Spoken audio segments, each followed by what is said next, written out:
Riverside does a thing sometimes where it goes 5. There's the countdown. By the way, we're on. Yeah, I'm just going to hand it over. Let's go. Let's go. What is the official name of your podcast? Ooh, right now the official name is Start and Scale. Ooh. Ladies and gentlemen, welcome to Start and Scale. I am your step-in host, Joel Cochran, and I'm here with Chase Tolson, the usual host.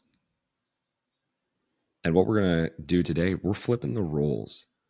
I have a lot of people that come on to my podcast. I'm good at being able to ask the right questions as a host.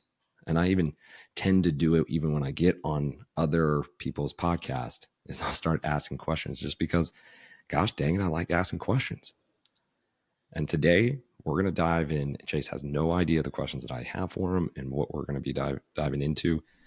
And we're going to get to know Chase in so many different ways that you won't even be able to imagine. So this is going to be a very fruitful podcast for you, and being able to get to know Chase, whether you've worked with him or you're going to work with him, this is going to be able to give you some connection to Chase and to be able to build some connection and some proof and some truth to the man that he is. So, sir, are you ready to be fully open with me? And do I have permission to be able to ask any questions that I feel are best suited?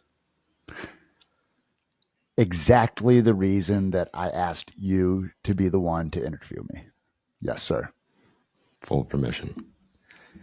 What I'd like to start off with, and this is a question I tend to ask people that I really want to get to know. Tell me your very first memory as a human. Give yourself a moment for this. The age usually is around 5 years old. And if anyone else is listening right now, try to go back to that time. It's around 5 years old that most people are going to start remembering the first memory. And I'll just leave it at that. It's when we get back that far, they can get jumbled chronologically. And the one that comes up is we are in the first house I can remember living in, the second family home of 3 that I grew up in. And I'm in the garage. I believe I'm about 4 years old. And I hear a garbage truck. And I run to my dad and I sit on his foot and I wrap my arms around his leg because I was scared of the noise of the garbage truck. Whoa. How do you think that moment itself shaped or turned, and maybe it did, maybe it didn't, shaped or turned your life as a young boy, as a young man, as a man? Are we just reaching there? Can you find any correlation there?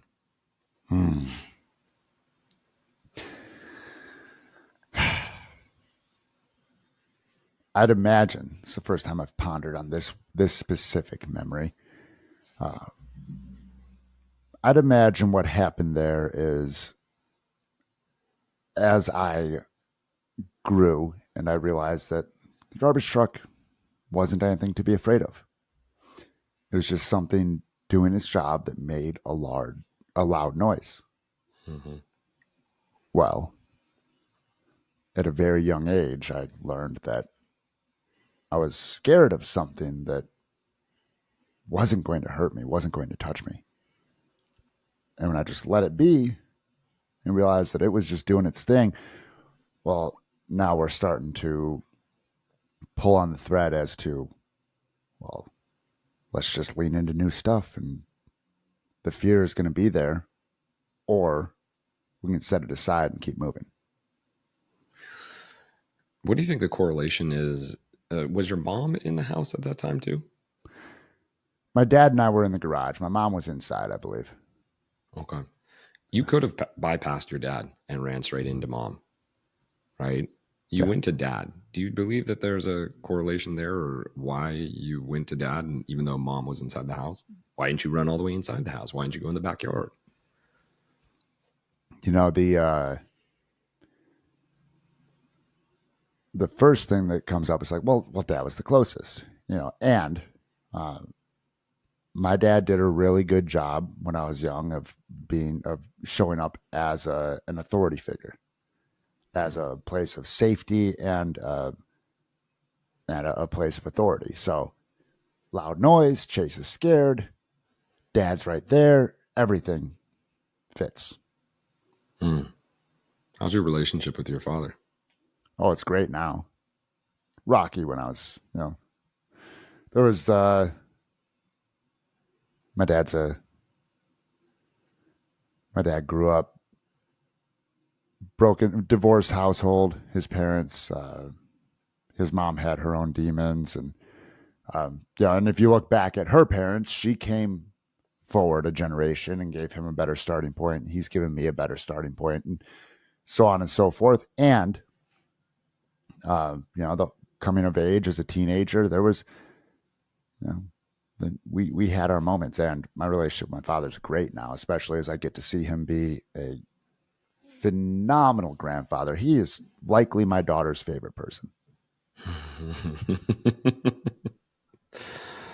Oh man, I love that. Fear is an interesting thing, right? How would you describe fear? If somebody didn't know what fear is, what would you describe fear as? My go-to quick answer to that is the acronym false evidence appearing real. That's great. And I do believe that if we open that up, it's, we're scared of the unknown because the only thing that we know about the unknown is what we stand to lose. We've never experienced the upside, the potential that we have for growth if we step into the unknown. We have experienced our current reality though, and what we could lose. And even if, hey, the grass is greener over there, my grass is brown and crunchy and I don't like it. Mm-hmm. But if I go over there, or if I try and water my grass, how do I know it's going to turn out better? How do I know that I can get green grass too? Right. At least I have some grass under my feet. Maybe I should just keep it the way it is. Ooh. You're speaking to something that I learned this past weekend, and it's something that was just brought together. Yet I was at a workshop and they said, "Hey, draw a big circle," and they said, "Draw a dot in the middle, and then a small sliver of a pie." And they asked you to put no. What do you know, Chase? What are some things that you know? Like, what is it you know for sure? That I know absolutely nothing. I I know that I love my wife and daughter with my whole heart and then some. Yeah. Mm-hmm. I know that I want to, by the time my daughter's 5, the only thing that I want her to know is that she can create whatever reality she wants in this world. Wow. And I know that that's possible. Yeah. And why do you know that that's possible? Now, see, here's the funny part is as I said that, I paused because while I know that that's possible on a conceptual level, I have yet to create what's currently being created. So in this funny little human condition, like, hey, I know it's possible because I got out of the gym or I got out of the Navy and I opened a gym and then I went online and via podcasting, I tripped, fell, and landed into business acquisition. And then people started coming to me and asking for business coaching. And now all of a sudden I'm seen as an authority in coaching business and people are seeing good results. And like, I can look backward and say, yeah, I've created this. And still I'm a big believer that when we want what we have, we're a lot happier than wanting to have what we want. And still humans are goal striving mechanisms. So I have this forward facing view of what I'm driving toward. And I'm like, So when I say, yeah, I know for a fact I can create whatever reality I want, well, I'm still in the process of creating one too. Mm-hmm. So I know it's possible, and I am always on the path to creating more supporting evidence for that. I love that. I heard a quote this past weekend. What we want wants us. Hmm. When we believe that what we want wants us, that's not just a one-way street. That no, I'm just seeking this, the $1 million or the acquisition of business or to get to a six-figure, a seven-figure, eight-figure business. That eight-figure business actually wants me. And when we see it as as a as a binary, as something that is coming to us, that we were working together like breath, like water coming in, water coming out, right? Food coming in, food coming out, energy coming in, energy coming out. It becomes now a dance. It's like, oh no, we're in this relationship with what I want. I'm not just like digging around and trying to find the magic X. Yet my curiosity sparks because I know you know how important this is. And you alluded to it. The evidence, Hmm. the evidence. What is the evidence, Chase, that shows for you that you will get to that? What have you done in the past, the evidence that shows that actually that thing that you want wants you back because you actually have the attire, the wear, because you have the evidence of being Hmm. able to go, oh, yeah, I want that person. The thing that you want wants you back because of the evidence that you have placed upon yourself. There's a difference showing up to an interview in gym shorts and tattered shirt and the evidence of going, oh, it's important to have some nice slacks and make sure it's cleaned up. And actually, I know the exact tie to wear and the watch to be able to put on. And I know how to cut my hair because I've built evidence. So that thing that wants me, that person who's seeking to hire me, and that could be your eight-figure business that is seeking to go, no, I need you. You're dressed up and ready for it. What's the evidence that you have shown in your life? I'm so glad you said that person, because you wrapped that ask around business at the end. And the first thing that came to mind was something I was reminded of when my brother gave his best man speech at my wedding, which, by the way, there were people with white hair shaking his hand afterward and saying that was the best man speech I've ever heard. And 2017, this is before Chase really dove into what I want wants me, and he told a story about, Chase called his shot. He said, I'm going to get out of the Navy, open a gym, find a tattooed girl who likes fitness, and lock it down. And I'll be damned, he did that exact thing. Mm-hmm. And here's the curious part about that one.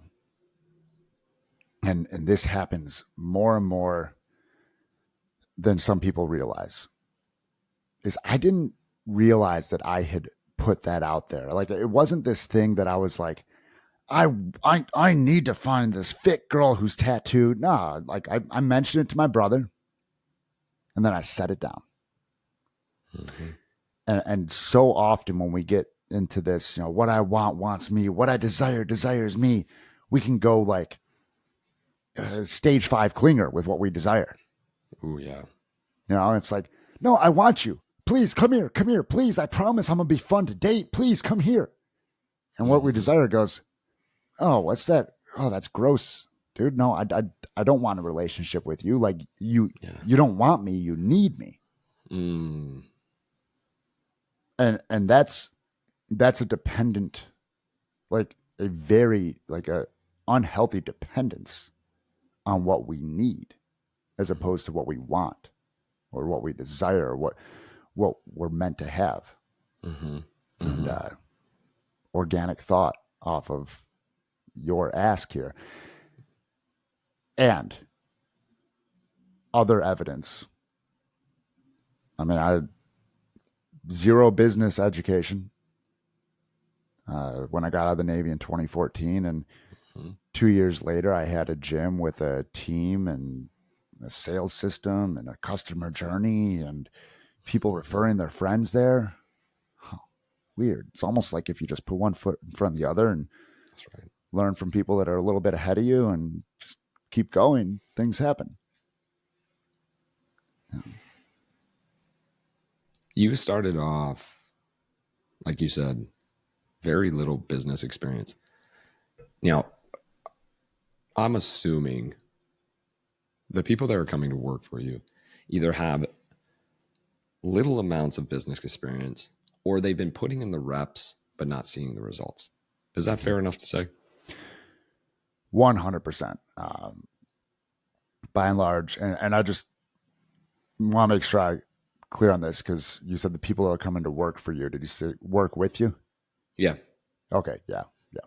The people that are coming to work with me, by and large, have gotten possibly a coaching certification or two, been through some stuff that they know they can help people. They have this life experience of building something and achieving something, and they've been showing up on social media. They've been doing the thing, and from the outside looking in the online space, it can be like, well, I'm doing what they're doing, right? Like I'm posting and I'm being me, but why do they really have clients though? Because like I'm not getting any clients, so how could they possibly have any clients? That's right. Yeah. Or they've worked with another coach, another program that made outlandish promises, dumped them into, fed them a whole bunch of content, and then provided very little guidance. Either way, they are. And this is a story that I told myself, right? Because I was like, well, I'm in the online coaching space and I ran a business. So like everybody here must understand business, right? Like they started a business, they must get it. And when I started getting guys coming back to me, they're like, hey, I went through Primal Man Pathway. And like now I went and I got an Enlifted Level 1, or I went through 023, or I went through whatever certification. Can you help me out? And at first I was like, I'm not a business coach. And a couple of them actually called me forward. They're like, well, you're an entrepreneur, right? You ran coaching businesses and you're like my favorite coach I've ever worked with. Could you just put your own bullshit aside for a second and help me out? And that's dope. That's dope. It went well. It turns out I know, when you sell a perceived luxury for almost a decade at the time, which is what fitness is, it's a perceived luxury. That's right. Apparently you pick up some skills in being able to meet people where they are and walk them through a marketing journey and sales and customer experience and package something so it actually delivers results. Crazy idea, but in my own cognitive dissonance, because I had gotten that experience before I went online, I had went, oh, well, people must understand this, right? No, it's one of those things. And I talk about this a lot in my offer creation, module. And I don't say this specifically. One way that I've noodled around saying this is like, if you can see the matrix on something, there's a good chance that you can teach it to somebody else who has yet to see the matrix. Like, if you've operated in an entrepreneurial space for a while, you can see a sales process or marketing from the outside in, right? You see these sales that are pumped up, and you're like, is it actually a holiday sale, or do you just say there's 40% off? I'll check back next week. Oh, look, the price is the same, right? If you've been eating well and you learn nutrition, but you think it's too simple, like you think the stuff that you're teaching people is too simple, it's just because you can see the matrix on it. Yeah, that's right. Yeah. So that's right.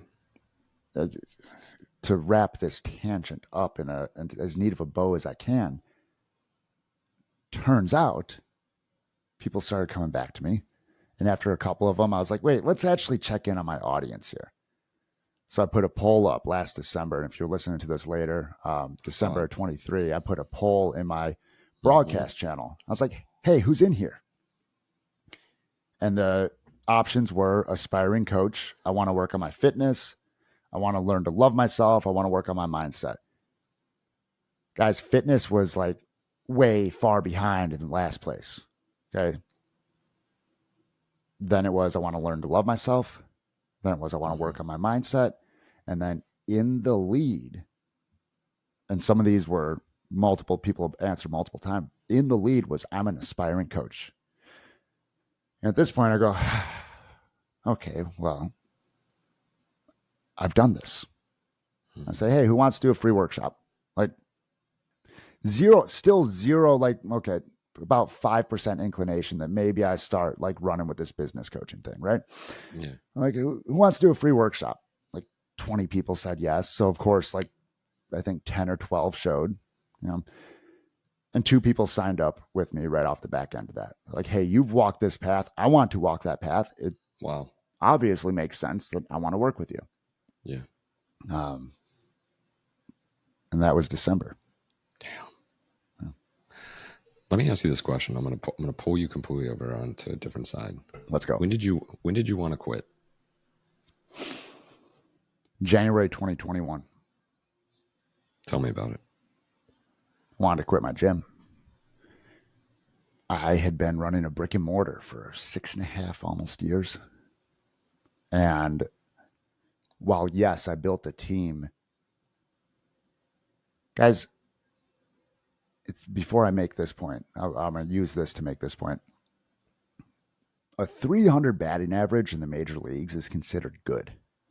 Mm-hmm. And entrepreneurs are out here thinking that every swing is going to be a home run. Yeah, that's right. So I learned a lot of lessons in my gym. And y'all, I showed a profit. Like I have good accountants who tried to make it so I didn't have to pay too many taxes.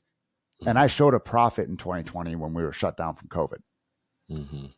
So, and I had built a team that ran the gym and the classes to where I could just do sales. And if I could go back and do it all over again, or if and when I do it again, because once I get a 8-figure net worth and I can run a gym at break even, I'm likely going to open up a brick and mortar again. There are things that I'll do differently. Mm-hmm. And I started seeing a lot of those in Q1 2021. And I was like, all right, but we can do it with this team, right? And I had this young, hungry kid that was going to be my head coach. I had a GM. She had been around since she was on trade for a membership back in like 2016. So I guess this organic evolution. I sat them down January 2021. I was like, hey, listen, Q1 22, I'm no longer like the face of the gym. You guys are. Mm-hmm. You know, like your day-to-day operations. I'll sell some memberships. I remember that. Yeah. Yeah. The whole idol thing of me being the guy. Mm-hmm. I want you guys to be seen as the authority so you can be the authority in here. Mm-hmm. Now, here's the funny thing about that. I said, Q1 2022, I will no longer be a part of day-to-day operations in the gym. I didn't say Q1 2022, you guys will be day-to-day operations. You want to know what came true? What? Q1 2022, nobody was day-to-day operations in the gym. Shut down. Yeah, I shut it down. What was your... Tell me about that, because that's not an easy decision. That's a decision I'm going through right now with my business as well. I was talking to you about that before I jumped on. I was with my team and saying, like, guys, we're shutting this thing down. Yeah. And it's not an easy decision to be able to make. Why did you get to that point of shutting it down? Like, to make a decision that I have a profitable business here and I'm shutting it down. Why? So, dominoes, right? Ending with a really big one. First, in the summer, my young, hungry head coach, something started shifting, and I'm sure there are things I could have done better as a business owner and a manager. It's always a two-way street. Right. And like I talked to the whole team. I was like, hey guys, I've got this side thing online. At the time, all of my shirts for my online brand still said presented by Art and Fitness. Like I wanted it to be known I was still bought into my gym. It's like, if you guys ever want to stand something up, let me know. We'll get it going. I had a past experience with an old coach of mine who like stood up something online and then basically told members like, yeah, just go work out in your garage, cancel your membership. And I found out after he quit that he had pirated members. So if I could go back again, I would say like, yeah, you want to do something online, go all means, go do your thing. And this was 2021. Online was still a new area. And I was like, hey, if you guys want to run something online, let's do it under the umbrella of the gym. And he comes to me and he goes, hey, I'm going to go online. Shoots me a text when I'm traveling one weekend. And I was at a lake that you've been at, a lake house. And and he shoots me a text like, I'm going to go online just so you know. I'm like, all right, cool. And we have a talk and I sit down, I'm like, all right, I'm going to help this kid. Like, how are you going to structure this? What are you going to do for your business? And he took it as I was attacking him or trying to, I found out a month or two later, like I was trying to hold him back or make him not believe in himself. And anybody who's listening who understands stories, we get it. So there was that. Like we started, just, I thought we healed that. And then I come to find out later on, like he's still just, he thought we were butting heads. Couple that with my GM started, she was in charge of the schedule. And she started just scheduling herself off. Like people requested off through her. She would request, I would approve her requests. Her Friday shift on Black Friday was covered by somebody. Her, you know, like without the request going through other Fridays. And then looking ahead in 2022, there were like 4 weekends in a row. I was like, I'm all for balance. And the level of buy-in from my team was dwindling. Looking back on it, it's because my level of buy-in was dwindling too. Yeah. And I'd had a talk with my brother probably August or September. My parents' pool was still open, I believe. And I was like, man, I just feel like the gym's coming to an end.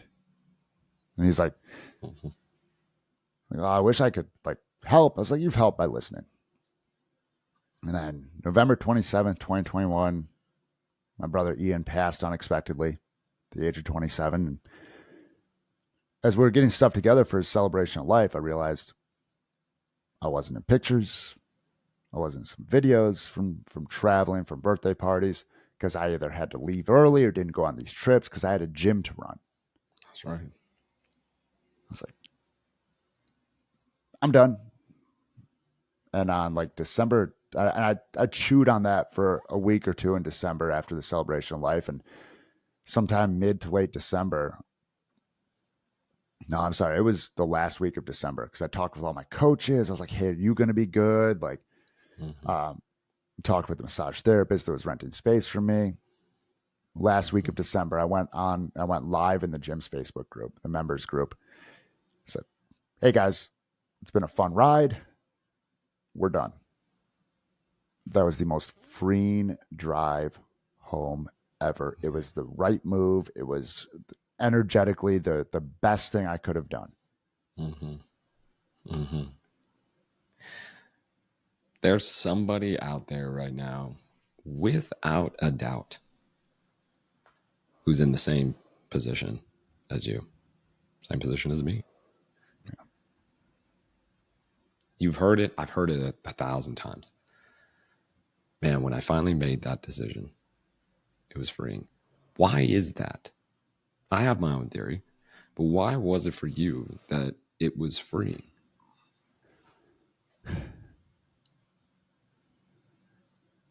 Because I mean, so I go to, you know, when people get on sales calls and they go, well, I need to think about it. Well, the reason you're on the sales call is because you have been thinking about it. Like we know which decision but we're clinging to the broken, dry, brown grass under our feet instead of getting the freaking hose out and watering it.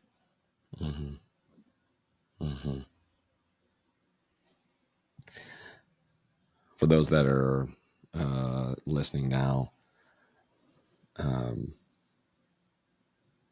in a position that they know that they want something better. Is the best move to burn the ships? Like we've heard that before. Is the best move to burn the ships? Because in essence, even for you and I, neither of us really burned the ships like fully. Yeah. Like we kind of hang on, and then it was finally like, man, the ship's far enough. I'm just gonna snip the rope. You know, Yeah. Um, is it the best move to burn the ships? Is it give it some length? What's the answer there? I'm glad you asked that. 9 to 5s are great. Have some stable income while you're building a business.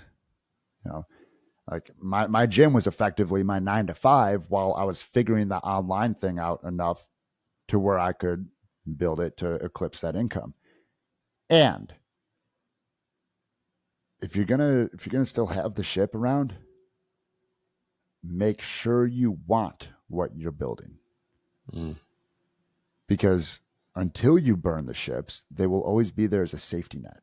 And this is this double-edged sword with the online game, right? that's right. Because it's like, well, I'm a coach. Well, really? You have a business? Well, yeah, I have an Instagram page and I give people tips, so I'm a coach.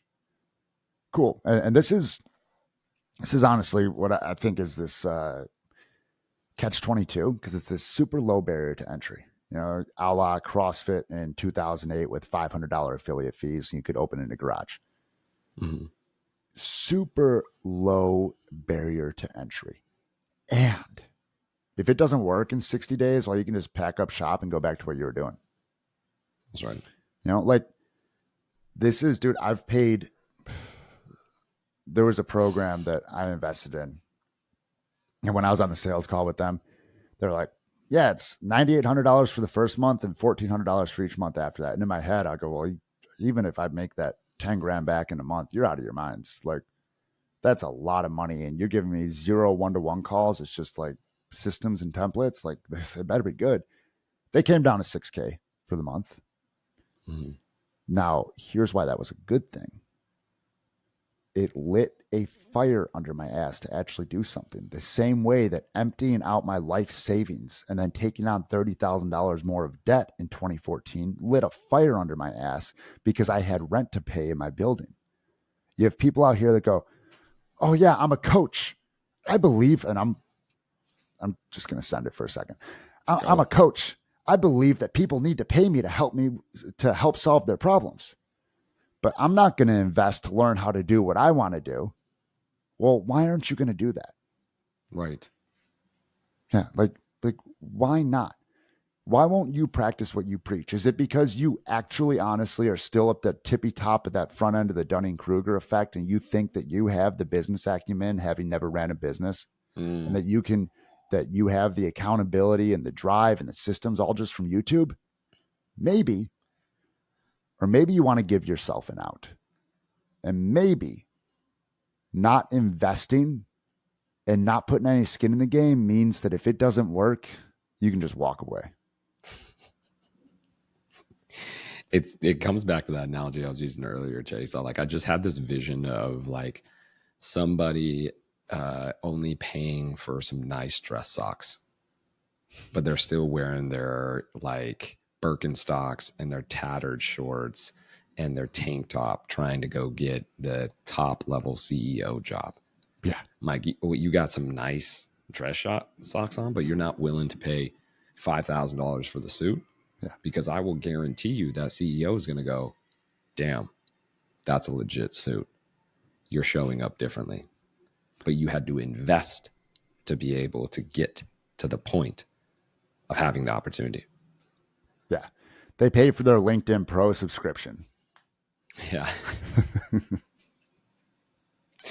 $25.99 a month. What do you think is the total amount you have invested into yourself to get to where you're at now? It's over $150,000. And it's closing in on 200,000. Yeah. And I'll if we're talking about courses and personal and professional development, that's the number. If we take on investing into myself, as in debt I took on for the gym, life savings that I put into the gym, we're well over $250,000. Yeah. Agreed. Agreed. And you guys might be sitting out there like, what the no way. Yeah. Yes way. Almost every single person that I know that is at your level, that is at my level, that is at the level of coaches where I go, I want to be in the same room as you. I want to be on the same podcast as you.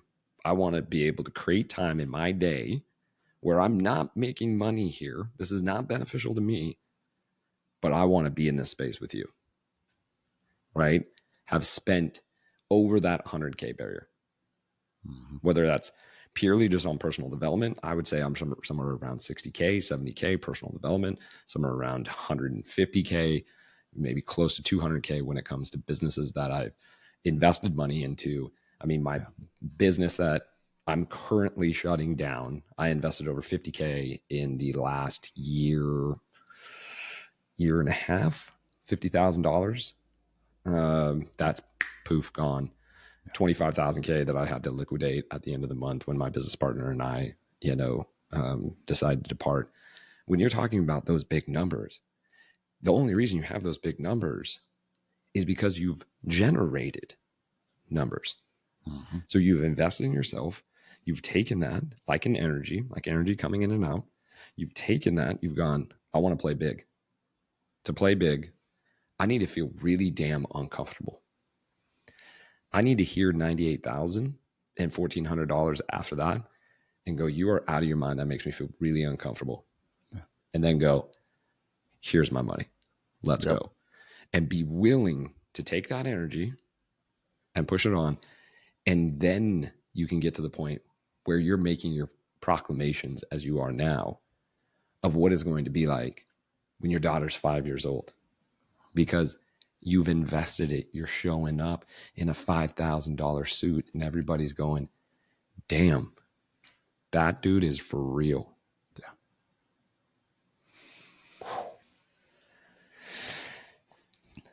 I want to ask this to wrap things up.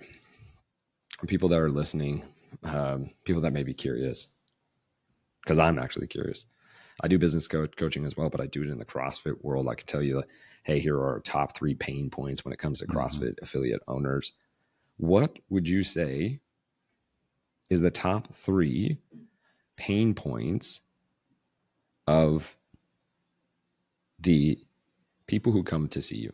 What are they struggling with the most? The umbrella here is getting more leads. On the front end anyway. And the 3 pain points there are taking strangers and turning them into followers, taking followers and turning them into leads, and taking leads and turning them into customers. Doing that without racking their brain or beating their head against a brick wall, sending 100 cold DMs per day, or going and scouring their competitors' profiles and trying to stay active on there so that they get seen. Like, doing it in a way that actually brings people organically to them. And there's a lot of good people teaching Instagram ads out there right now. And then there's also people going, hey, organic marketing not working? You still don't have a working business? Come run Instagram ads. And people are lighting money on fire because they haven't validated their fucking message yet. Yes. And why haven't they validated their message yet? What's the stuck point there?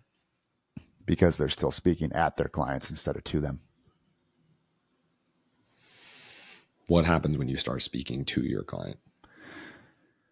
People want to feel seen and understood.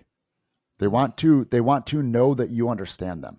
There's a great story in Never Split the Difference about the Girl Scouts of America taking donations. And this one woman, this really wealthy woman who had come back, she was ready to write a check. This woman sitting across the desk from her going, well, what about this? Well, what about that? Trying to give her solutions. Finally, she just looks at her and goes, well, it sounds like you want your money to go to a really good cause that's going to impact the organization as a whole. And this woman pulls out her checkbook, signs a check, and says, I trust you know what to do with my money. Coaches are out here talking about their solution. Talking about, I did it. Talking about, so it's the words and the stories in your head, right? Mm-hmm. And that's the problem, guys. I'm not talking about what people want to solve. Like, what's the problem they're actually aware of? Like, Anybody who has yet to hear an enlifted piece of a material is not walking around going, man, I have such a shit story in my head. I wonder how I can Yeah, fix that. that's right. They're walking around going, man, my marriage sucks. Man, I'm never present for my kids. Man, how do I lose this spare tire? Why am I so broke? Mm-hmm. Mm-hmm. Mm-hmm. Figure out what the problem your clients are aware of. That's right. Build content, messaging, and an offer to solve that. And let that vehicle be the Trojan horse for those super special skills that you actually know are effective. It's separating that passion that you have as a coach, and that's why you're a coach, with where that person is at, meeting them where they're at, and give them what they want, leave them with what they need. But Yes. first and foremost, we have to give them what they want. Even if you're like, I know what you need. If you give them what they need and not what they want, you'll never get them through the door because they think that they need to lose the 20 pounds. And you can say, hey, I bet you feeling that 20 pounds is not only hard on your body, but probably hard on yourself too. Well, let me tell you, I can help you with that. Yep. And if that's what they heard, you can help me with that. Gosh, I'm leaning right into you. Yeah.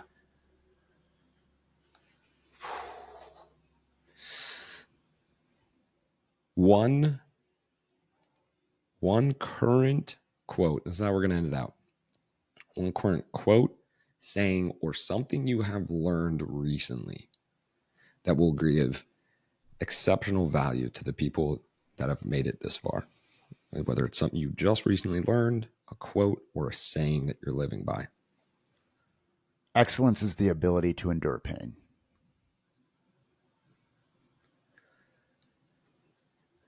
Say it again for me. Excellence is the ability to endure pain. What does that mean to you? It comes out of a larger quote from a CEO. Forget, he built a nine-figure company. Forget who exactly. He talks. It's like, it's easy for me to look back and talk about all my accomplishments now. But I'd be lying if I said there weren't days where I came home, felt like a failure, had zero money in the bank account, and my wife looked at me like I was a loser. Mm. Now that individual is worth hundreds of millions of dollars. Mm-hmm. Listen, 9 to 5's like, dude, I mean, I think I've said this to you before. There's times where there's a piece of me that at times says, man, I wish I could just go to a 9 to 5. Like, I wish I could operate in that gear. I don't have it though. No. And you can play safe and you can stay on your crusty grass and you can walk on gravel for the rest of your life and your soles will become tough and be able to stand it. And that's a play on words when we talk about souls. Mm. If you want to walk over the coals, I promise you there's a plush coastline. Now, in the world of entrepreneurship, there's riptides and shit too. And that's half the fun. Let's go. Yeah. Love it.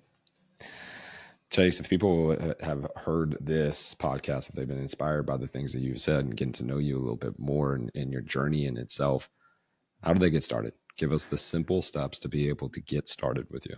Yeah, click below for the authentic content funnel. If you still need to build more trust and you want to know the system that made a mindset coach $20,000 last month, and he wasn't a client, he just took this system and ran with it. And if you just want to jump to the front of the line, click the link below that, schedule a 30-minute call, and let's get you going. So, brother, it's always a complete honor to be able to be on a podcast with you, to be connected with you. There are a lot of people that I know in this space, and a lot of them put on quite a front. You are an authentic man. You always have been, and I value that to the end. And so thank you for this opportunity to be able to lead you through this podcast. It means more to me than you know, and is a huge, incredible honor. Thank you, brother. I appreciate you being the one to do it. And we're going to run it back on the mics again soon. So That's it. There you go, guys. That's a wrap. Till next time, let's go.